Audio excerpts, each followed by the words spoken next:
The stars had always been silent.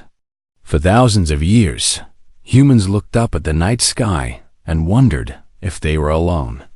They sent signals into the darkness. They built telescopes and satellites. They dreamed of meeting other life forms among the distant suns. They should have been more careful about what they wished for. The Volturi arrived on a Tuesday morning. Their fleet emerged from the darkness beyond Neptune like a swarm of metal insects. 4,000 warships, each one larger than anything humanity had ever built. They moved in perfect formation, their dark holes blocking out the stars behind them. Admiral Park Do-hyun stood on the bridge of the UNSC Defiance and watched the sensor displays fill with red warning lights. He was an old man now, 63 years of hard service written in the lines of his face and the gray in his hair. He had fought in the Mars insurrection 20 years ago. He had commanded ships during the Belt Wars. He had seen death and destruction on scales that would break lesser men, but he had never seen anything like this. How many? He asked, his voice calm despite the cold fear spreading through his chest. Lieutenant Bae Sun-ho worked his console with shaking hands. He was young, barely 26, fresh from the academy. This was supposed to be a routine patrol assignment. Nothing ever happened out here, near Jupiter. 4,000 confirmed contacts, Admiral. Maybe more coming through behind them. Their ships are... Sir, their smallest vessel is twice the Defiance. Do-hyun said nothing. He simply stared at the display, watching the red dots multiply like a disease spreading across healthy tissue. Communications. Officer Yoon-jia suddenly straightened in her chair. Admiral, we're receiving a transmission. It's on all frequencies. They want us to hear this. Put it through. The bridge speakers crackled, and then a voice spoke. It was translated into perfect English, but something about it felt wrong. Too smooth, too confident, like a predator explaining to its prey exactly how the hunt would proceed.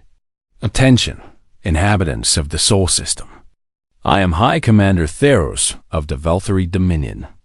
Your species has been observed and evaluated. You have been found suitable for integration into our empire. You will surrender all military vessels. You will dismantle all weapons. You will accept Dominion governance over your worlds. You have 12 hours to comply. Resistance will result in extinction. This is not a negotiation. This is your only warning. The transmission ended. The bridge was silent. Sun-ho looked like he might be sick. Jia's face had gone pale. Even the veteran officers, men and women who had faced death before, seemed frozen in place. Do-hyun turned away from the display. Get me a channel to Earth Command. Priority Alpha. And someone bring me coffee. It's going to be a long night. 800 million kilometers away, Earth received the same message. It played on every television, every radio, every phone and computer. The entire planet heard the ultimatum at the same moment. Panic spread faster than the news. Stock markets crashed within minutes. People fled cities, clogging highways with desperate traffic. Religious leaders declared the end times. Governments issued statements calling for calm, while their leaders privately prepared for the worst in Seoul. Defense Minister Kwon Tae-sun sat in a bunker beneath the ministry building and watched the chaos unfold on a dozen screens. He was a practical man, a former soldier, who had risen through politics by being smarter and more ruthless than his rivals.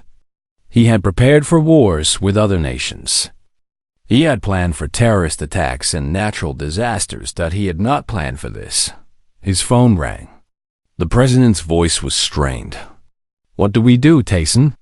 What can we do? Kwon looked at the reports on his desk. 800 human warships against 4,000 alien vessels. Technology they barely understood against technology they could not even imagine. 12 hours to decide the fate of humanity. We have options, he said, though he was not sure if it was true. I need to make some calls.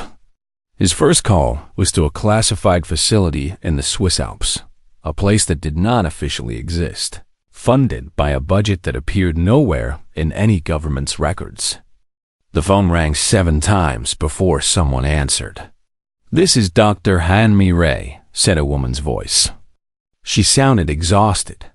"I assume you're calling about our visitors. Is it ready?" Quan asked. There was a long pause. "It's never been tested at full power. We don't know what will happen. The simulations suggest. Is it ready, doctor?" Another pause. When Mi-Ray spoke again, her voice was heavy with something that might have been fear or might have been grief. "Yes, God help us. It's ready." Back on the Defiance, Admiral Do-yoon finished his coffee and began issuing orders. The human fleet, scattered across the solar system, started moving toward a rendezvous point near Jupiter. It was the largest gathering of human, military vessels in history that had looked pathetically small compared to the approaching enemy. Captain Oh Jisoo, Do-yoon's second-in-command, stood beside him as they watched the fleet assemble. She was 10 years younger than him, sharp and ambitious, the kind of officer who would have been an admiral herself in another decade. If there was another decade. "The crews are scared," she said quietly. "They're trying not to show it, but they know the numbers. They know what's coming." "Good," Do-yoon replied. "Scared people fight harder. They fight smarter. The ones who aren't scared are the ones who get themselves killed. And you, Admiral? Are you scared?"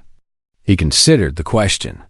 Out there in the darkness, an alien fleet was preparing to enslave or destroy everything he had ever known.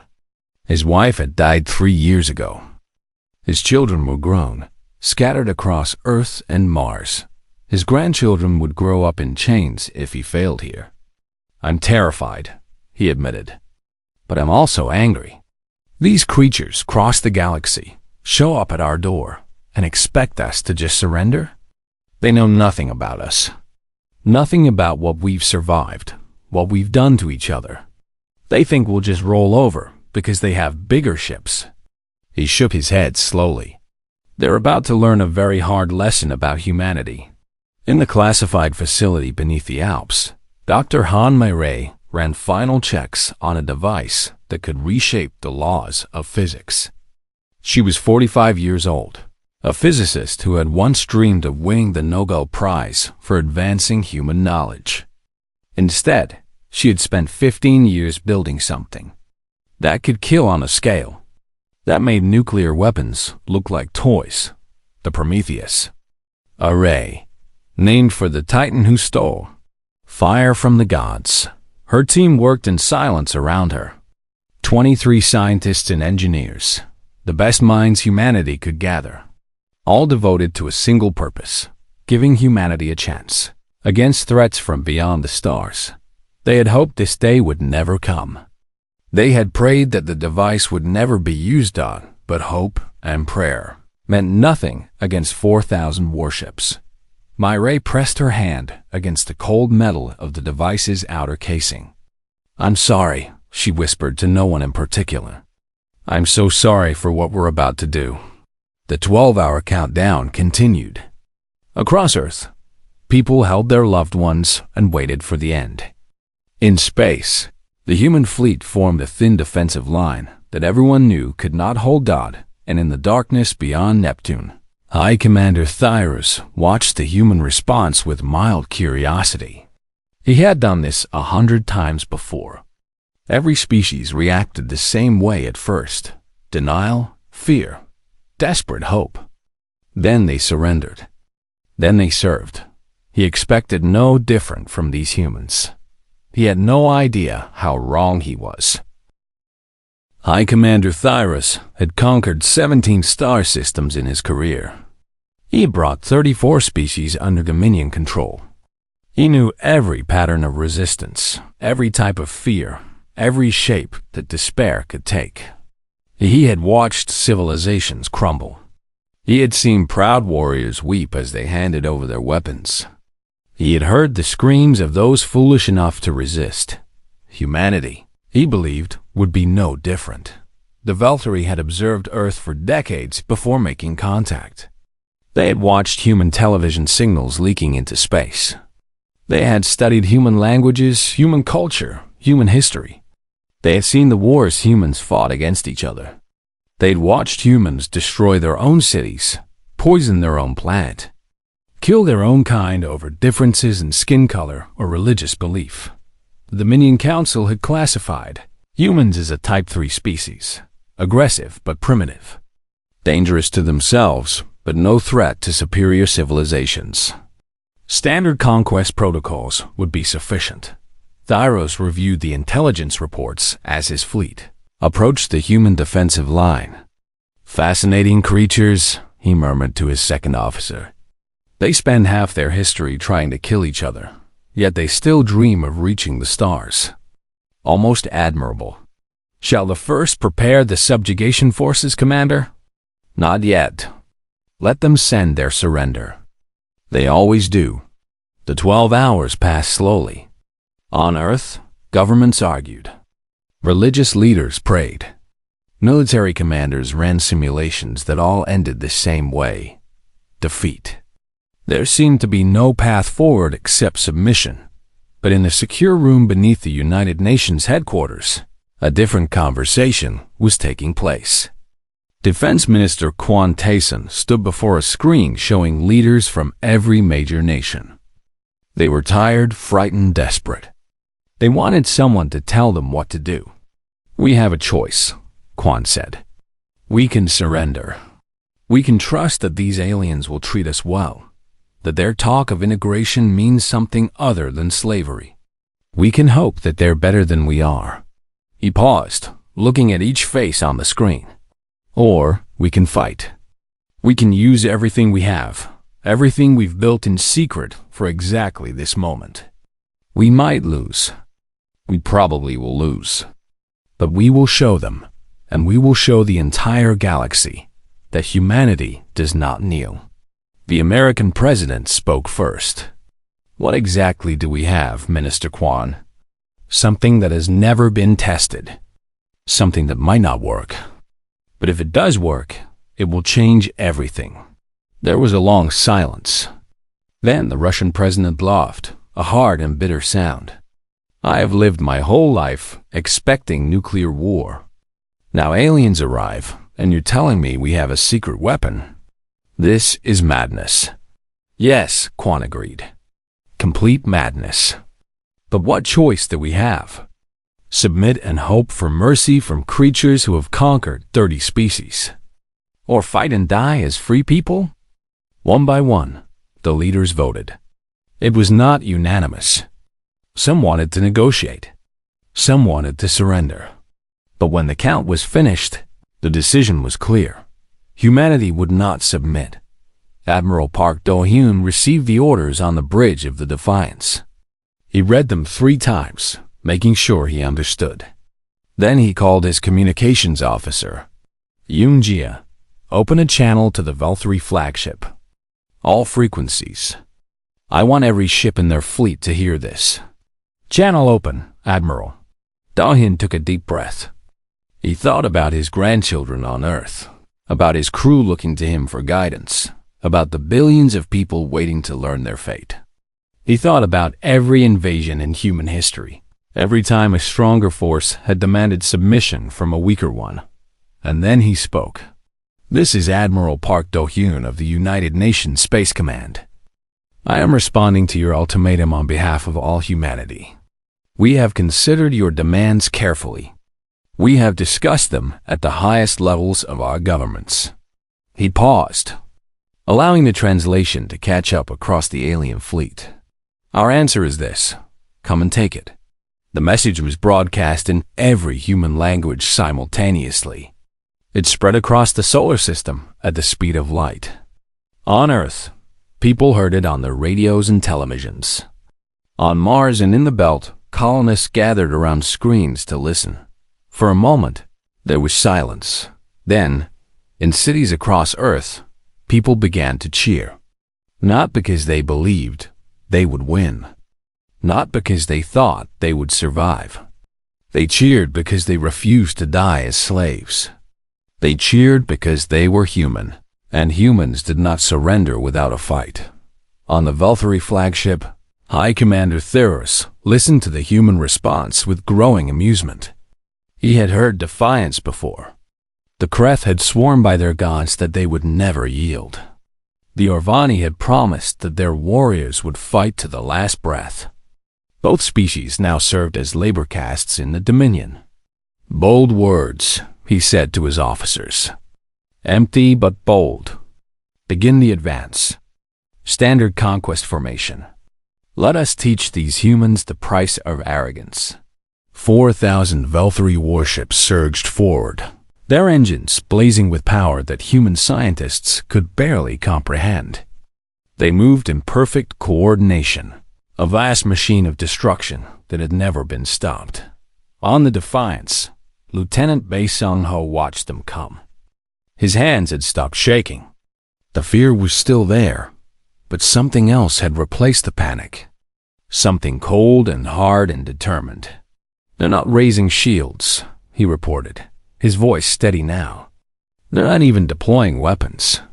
They think we're nothing." Admiral Dalian smiled, and there was no warmth in it. "Good. Let them think that."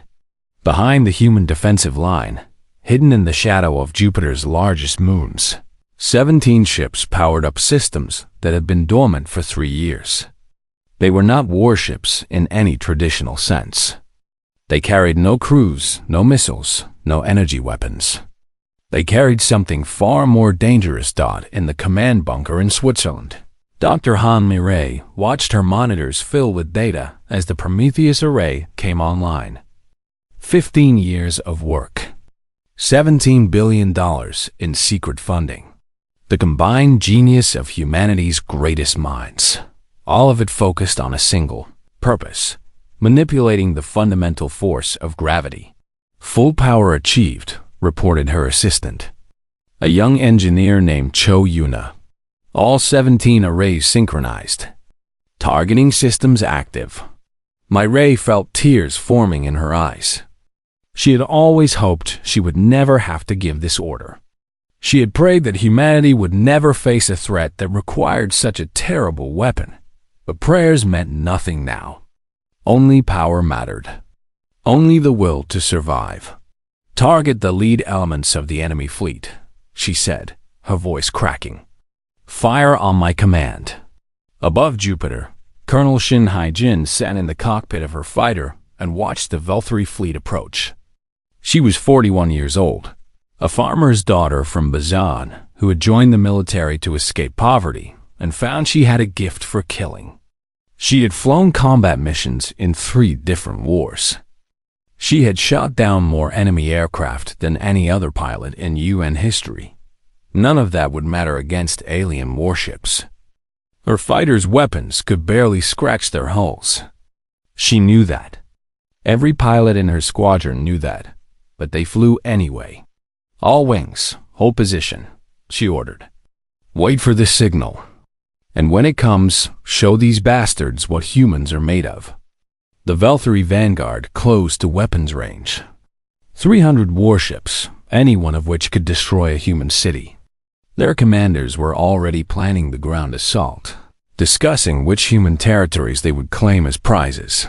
They never saw the end coming. In the bunker, Dr. Han Mireille closed her eyes. She thought about her parents, who had survived the Korean War. She thought about her grandmother, who had lived through the Japanese occupation. Generations of suffering. Generations of survival. Now it was her turn to ensure humanity's future. "Fire," she whispered. And the universe changed forever. The Prometheus array did not fire beams of light. It did not launch missiles or release any visible weapon. Instead, it did something that violated everything the Valkyrie understood about the universe. It twisted gravity itself. The first wave struck the Valkyrie Vanguard without warning. 300 warships, the pride of the Dominion fleet, suddenly experienced gravitational forces that should not exist outside a collapsing star. The effect was instantaneous and absolute. The ships did not explode. They compressed. Metal hulls folded inward like paper being crushed by an invisible hand. Valkyrie warriors inside had no time to scream. Their bodies collapsed along with their ships. Bones and flesh and armor all pressed together into spheres of dense matter no larger than a human fist. 300 warships. 9,000 warriors. Gone in less than a second. On the Valkyrie flagship, High Commander Thyros stared at his tactical display in complete disbelief. The Vanguard had simply vanished. No debris, no distress signals, no explosions. Just empty space where 300 of his finest vessels had been moments before. What? He began, but his voice failed him. In 3 centuries of conquest, he had never seen anything like this. The Dominion had weapons that could crack planets. They had shields that could withstand the heat of a sun. They had technology that made them gods among lesser species. None of it mattered now. Evasive maneuvers, he ordered, his voice rising toward panic. All ships, scatter formation. Get us out of here. But the second wave was already coming. Dr. Han Murray had spent 15 years perfecting the targeting systems. She had run thousands of simulations. She had calculated the precise amount of gravitational force needed to destroy different types of matter. This was her masterwork, her terrible gift to humanity. She used it without mercy. The second wave was more precise than the first. Individual ships were targeted, their molecular bonds torn apart by gravitational forces that pulled atoms in opposite directions. The effect looked almost peaceful from a distance. Ships simply coming apart like sandcastles in the wind. Their components spreading across millions of kilometers of space. But there was nothing peaceful about it. Each ship held hundreds of Valkyrie warriors. Each warrior died in an instant of absolute agony as their bodies were ripped apart at the atomic level. Admiral Pardoin watched from the bridge of the Defiance. He had expected to feel satisfaction. He had expected to feel triumph. Instead, he felt sick. God help us, he whispered. What have we done? Captain Ojisu stood beside him, her face pale but her voice steady. We've survived, Admiral. That's what we've done. At what cost? She did not answer. There was no answer that would make this better. But the battle was not over. The Valkyrie fleet, despite its massive losses, still outnumbered humanity's forces. And the survivors were no longer underestimating their enemy. The remaining Valkyrie ships activated their shields, the most advanced defensive technology in the known galaxy.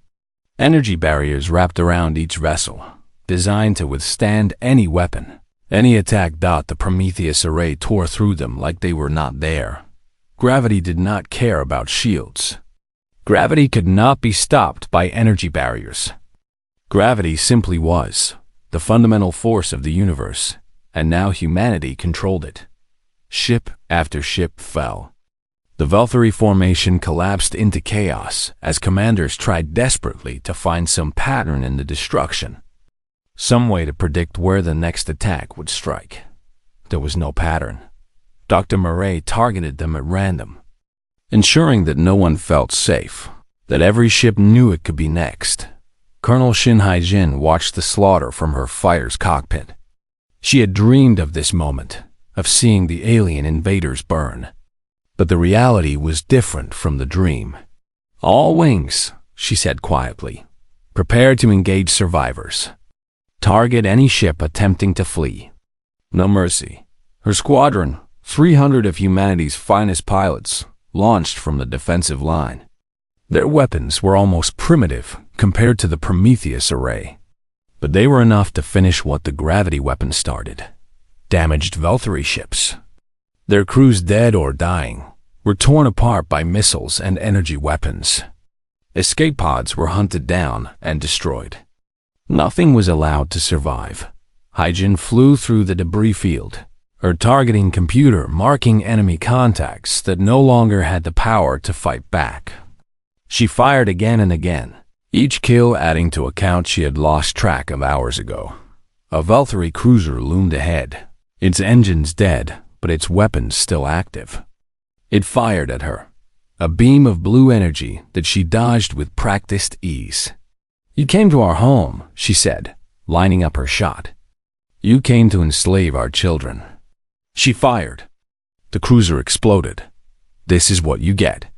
On the Valkyrie flagship, High Commander Thyros finally understood that he was going to die. His fleet was being annihilated. His warriors were being slaughtered. And the humans, the primitive creatures he had expected to surrender without a fight, were showing no mercy. "Retreat," he ordered, his voice breaking. "All surviving ships, retreat. Emergency faster-than-light jump. Get us out of this system." The remaining Valkyrie vessels tried to obey. Their drives powered up, preparing to tear holes in space and escape to safety. But the Prometheus array had one final function. Doctor, my Ray had always known that a defeated enemy could return. She had studied human history, the wars that ended only to restart a generation later. She had designed the array not just to destroy, but to eliminate any possibility of escape. The third function created a disruption field across the entire combat zone. Faster-than-light travel required bending space in precise ways, creating bubbles of warped reality that could carry ships across the galaxy in moments. The disruption field made such precision impossible. Valkyrie, ships that activated their drives, did not escape. Instead, the bubbles they created collapsed around them, shredding the vessels across the fabric of space-time itself. Some ships were scattered across light years, their atoms spread so thin that they ceased to exist as coherent matter. Others were crushed into singularities, miniature black holes that evaporated in bursts of radiation. High Commander Thyros watched his remaining fleet die around him. 17 ships managed to shut down their drives in time. Their captains, clever enough to realize what was happening. 17 ships out of 4,000. "Surrender," Thyros transmitted, his voice empty of everything but despair. "We surrender. Please, stop." On the Defiance, Admiral Dohyun received the transmission. He looked at his crew, at the young faces that had aged years in the past few hours. He looked at the tactical display, at the field of debris that had been an invasion fleet. "Cease fire," he ordered. "All units, cease fire." The Prometheus array went silent. The human fighters pulled back.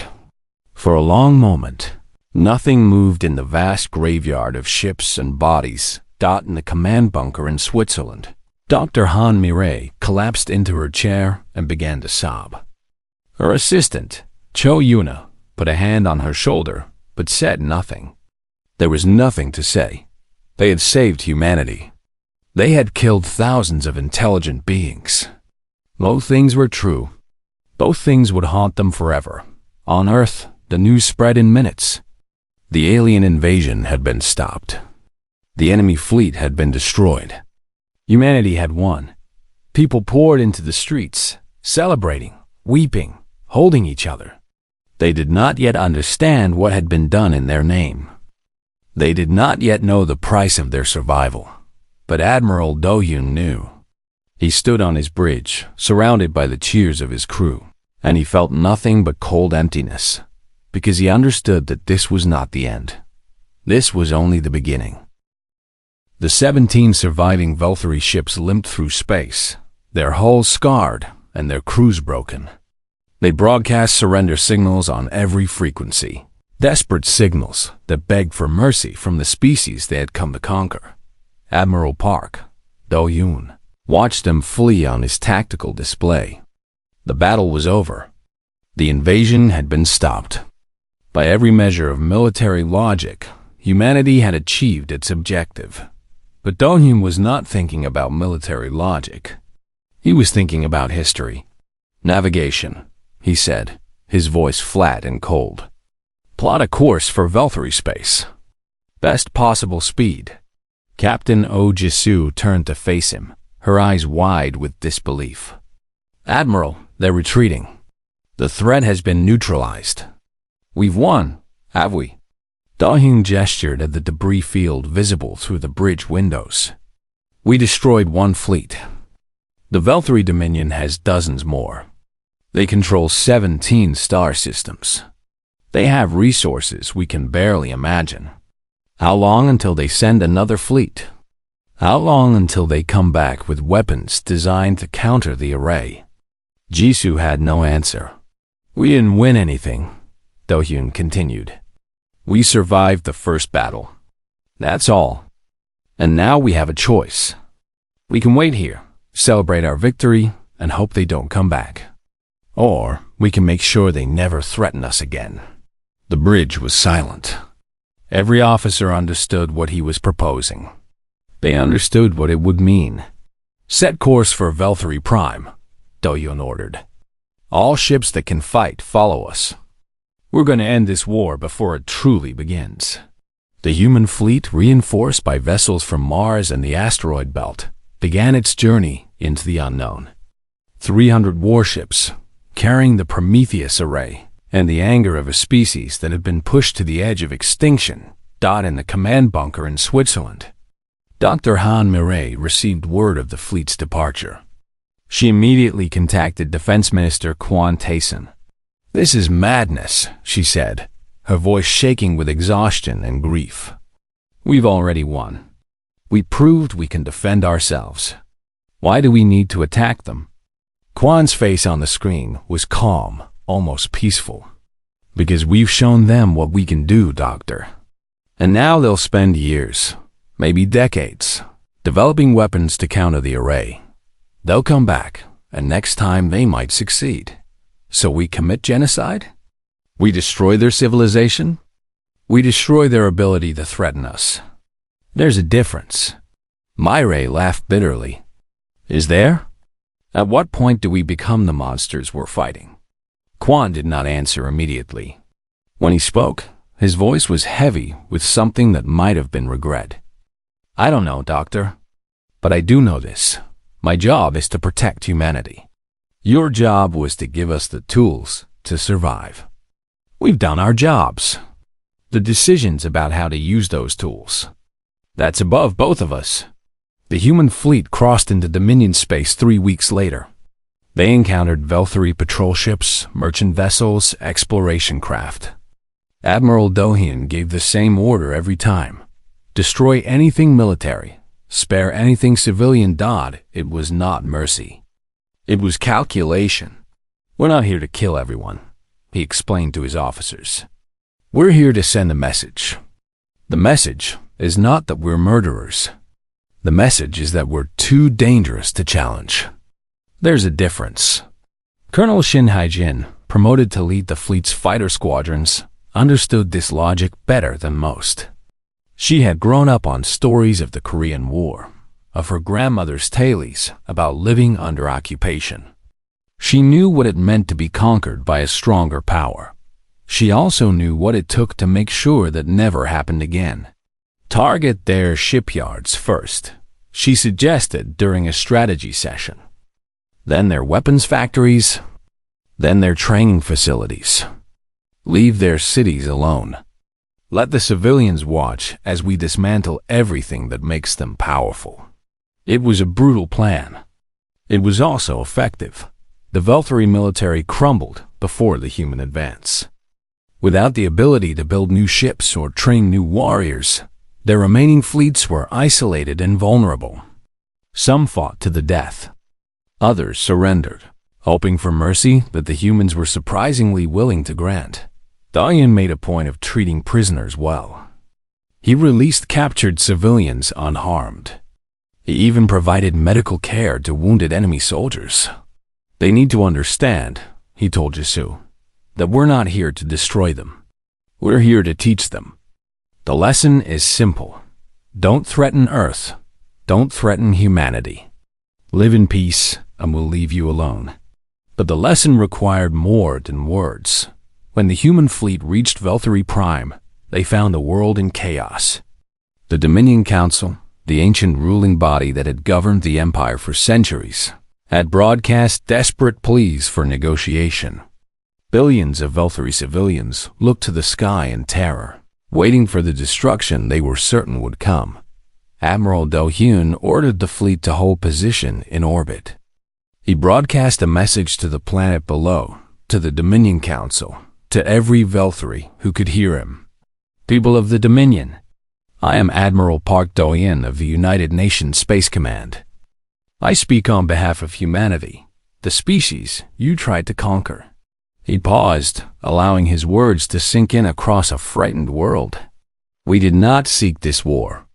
We were content to live in our own system, to explore the stars at our own pace, to build our own future. You came to us with demands and threats. You expected us to surrender. You expected us to bow before your power and accept slavery. His voice grew harder. You were wrong. On the planet below, the Dominion Council listened in silence. High Commander Thyrus, who had survived the battle and returned to face judgment for his failure, stood before his leaders with his head bowed in shame. We have destroyed your ability to wage war, Do-hyun continued. We have dismantled your military, your shipyards, your weapons. But we have not touched your cities. We have not harmed your civilians. We have no interest in ruling you or enslaving you. Now his voice carried something different. Not anger, not threat. Something colder and more final. But understand this. Any species that threatens Earth will receive this same lesson. Any attempt to rebuild your military capability will be met with immediate destruction. Any ship that enters human space without permission will be annihilated. He took a deep breath. We are not prey. We are not prey. We are not servants. We are humanity, and we will never surrender. The message ended. Across the galaxy, species that had never heard of humanity suddenly paid attention. News of the Dominion's defeat spread like fire through dry grass.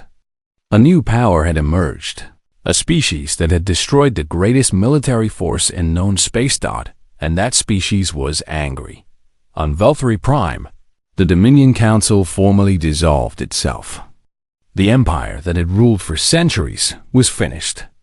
In its place, 17 broken worlds struggled to rebuild without the military that had once made them mighty. Admiral Do-hyun watched the surrender ceremony from the bridge of the Defiance. He felt no satisfaction. He felt no triumph. He felt only exhaustion and the weight of everything he had done. Set course for home, he ordered. We're done here. Captain Jizu stepped closer, speaking quietly so only he could hear. Do you think they'll remember this lesson? Do-hyun thought about human history, about empires that rose and fell, about the cycles of war and peace that had marked his species' entire existence. They'll remember, he said. And when they start to forget, when they think enough time has passed, when they convince themselves that we've grown weak. He looked out at the stars, at the vast and dangerous galaxy that humanity had just announced itself to. We'll remind them. 10 years changed everything. The Velthari Dominion was gone, scattered into 17 independent worlds that struggled to rebuild without their former military glory. The species they had conquered for centuries were free for the first time in living memory. New nations formed. Old grudges surfaced. The galaxy that had been ordered by fear was now wild with possibility. And at the center of it all stood humanity, the newly formed. Galactic Assembly met on a space station built specifically for this purpose. A neutral ground where representatives of 300 civilizations could gather to discuss the future. The station orbited a dead star, chosen because it belonged to no one and threatened no one. Ambassador Kan Yoonji represented humanity at these meetings. She was 52 years old, a former diplomat who had spent her early career negotiating trade agreements and her later career, explaining to frightened alien species why they should not fear the new power in the galaxy. It was exhausting work. The Veltrosi delegation has concerns, her assistant reported as they prepared for the day's session. They believe human expansion into the outer sectors threatened their traditional territories. Yoonji sighed. Their traditional territories were stolen from the Kresh 3 centuries ago. Let them argue with the Kresh about boundaries. The Kresh delegation has its own concerns about. Everyone has concerns, Timon. Everyone is afraid. Our job is to convince them that their fear is unnecessary, while also making sure they stay just afraid enough to behave themselves. It was a delicate balance. Humanity had proven it could destroy any civilization that threatened it. But power without wisdom was just chaos, and Yoonji understood that the galaxy needed stability, not endless warfare. She entered the assembly chamber and took her place at the human delegation station. Around her, hundreds of alien representatives watched with expressions ranging from respectful to terrified. 10 years had not been enough to erase the memory of what humanity had done to the Dominion. The assembly recognizes the representative of the human species, announced the speaker. A being from a species so old that no one remembered their original name. Yoonji rose and looked out at the gathered civilizations. Some had been enemies once. Some might be enemies again. But today, they were all here because humanity had made it clear that cooperation was preferable to conflict. Distinguished representatives, she began, her voice carrying through the translation systems that allowed every being to understand her words. 10 years ago, an alien fleet arrived in our solar system with demands for surrender. They expected us to submit. They expected us to accept slavery without resistance. She paused, letting the memory settle over the chamber. We did not surrender. We fought back. And in doing so, we changed the galaxy forever. In the observer gallery above the main chamber, Admiral Park Do-hyun sat in a wheelchair and watched the proceedings.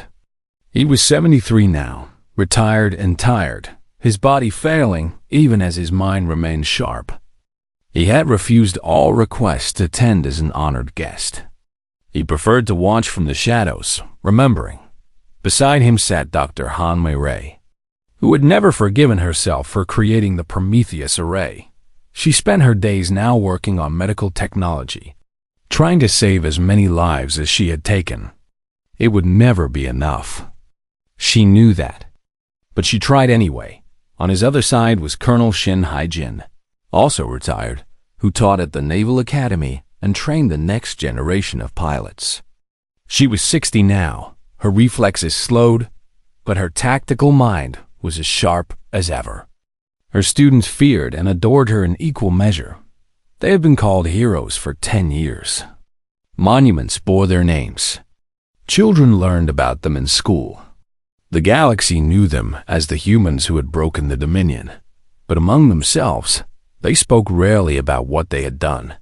The memories were too heavy. The cost had been too high. We did not want to be conquerors. Ambassador Yoonji continued in the chamber below. We still do not want to rule the galaxy. We ask only for the same thing every species wants: safety for our people, security for our future, the freedom to choose our own path among the stars. She leaned forward, her expression hardening just slightly. But we learned something in those 12 hours when the Dominion demanded our surrender. We learned that the galaxy respects only strength. That mercy is mistaken for weakness by those who have never shown it. That survival belongs to those who are willing to fight for it. The chamber was completely silent. Every delegate understood what she was saying. Every species that had heard the tales of human warfare knew what these words meant. Humanity offers the galaxy a choice. We can build something together. Trade, alliance, mutual protection. We can create a galaxy where no species threatens another, where conflict is resolved through diplomacy, where war becomes a relic of a primitive past. She smiled, and there was steel behind the expression. Or you can see us as the Dominion did. She let the implication hang in the air for a long moment. I Suggest you choose carefully. The vote that followed was unanimous. The Galactic Cooperation Treaty passed without a single objection. Trade routes were established. Defense agreements were signed. A new era of peace and prosperity began. In the observer gallery, Admiral Doyun watched as the delegates celebrated their new alliance. His face showed no emotion, but his old hands trembled slightly on the arms of his wheelchair. "They're afraid of us," he said quietly. "All of them. Even the ones that smile and shake hands." Dr. Myray nodded. "Yes, and they'll stay afraid as long as they remember what we did. Is that wrong?" Colonel Hyjin asked. "Is it wrong to want them to be afraid? After everything they put us through?" Neither of her companions answered. There was no easy answer. The galaxy was at peace because it feared humanity. That fear saved lives by preventing wars. But it also meant that humanity stood apart, admired from a distance, never truly trusted. Below, Ambassador Yunji concluded her speech to thunderous applause. She had done her job perfectly, presenting humanity as both a partner and a threat, welcoming and dangerous in equal measure. She climbed the stairs to the observer gallery and joined the three old heroes. Her face was tired, the weight of responsibility visible in every line. "It's done," she said. "They've agreed to everything. Trade, defense, cooperation. The galaxy is unified under human influence." "Congratulations," Dohyun said, but there was no warmth in his voice. "You've given humanity exactly what it always wanted. Power over others. Control over the future." Yunji sat down heavily beside him. "I know you don't approve, Admiral. But what choice do we have? Retreat back to our own system and wait for the next threat? Let the galaxy fall into chaos without any guidance?" "There's always chaos," Dohyun replied. "There's always the next threat. The question is whether we meet it as warriors or as something better." Hyjin laughed bitterly. "We tried being something better. We sent signals into space looking for friends. We dreamed of peaceful contact with other civilizations. And what did we find? Slavers, conquerors, monsters who saw us as nothing but resources to be exploited. So we became monsters ourselves?" Myray asked softly. No one answered. The question had no answer that would satisfy everyone. Below them, the assembly continued its celebrations. Diplomats from 100 worlds exchanged pleasantries and signed agreements. The future stretched out before them, shaped by human power and human will. And across the galaxy, in countless languages, parents told their children the same story. Long ago, there was a species that thought itself the masters of all creation. They conquered world after world. They enslaved civilization after civilization. They believed nothing could stand against them. Then they found the humans. The humans did not beg. They did not run. They did not surrender. They fought. And they won. Now they are the most powerful species in the galaxy. They build and trade and explore. They protect the weak and punish the strong. They have made the galaxy a safer place. But remember this, child. Always remember. Never threaten Earth. Never harm a human. Never give them a reason to return to war. Because humans do not forget. Humans do not forgive. And humans do not surrender. They annihilate. In the observer gallery, Admiral Doyun closed his eyes and let the noise of celebration wash over him. He had saved his species. He had changed the galaxy. He had done terrible things for good reasons. And now history would judge him as a hero. But he knew the truth. Heroes did not exist. There were only survivors, doing whatever was necessary to see another day. He had survived. Humanity had survived. That would have to be enough. The stars looked down on the assembled species, cold and distant and eternal. They did not care about empires or wars or the struggles of living creatures. They simply burned, as they always had, waiting for the next story to unfold. And somewhere in the darkness between those stars, new species were rising. New civilizations were building ships and dreaming of conquest.